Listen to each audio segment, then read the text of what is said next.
Chapter 2.1 Rear Wheel Assembly of Nucleon 2005-2006.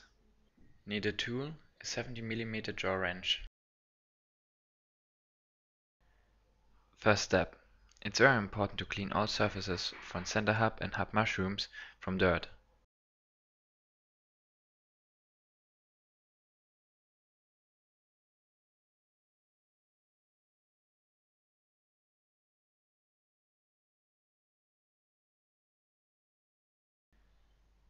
After that, it's also very important to put enough grease on both surfaces to keep service performance.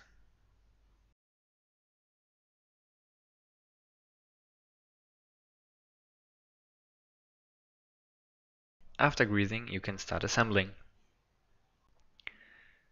Please watch the marks on the center hub to assemble the wheel in the right direction. Start with putting the center hub into the right hub mushroom. Be aware that the inner spline fits into the outer spline. The same on the other side.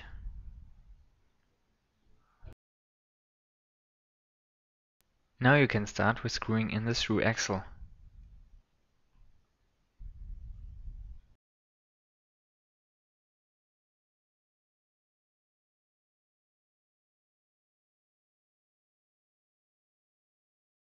And to fix the cone screw on the other side.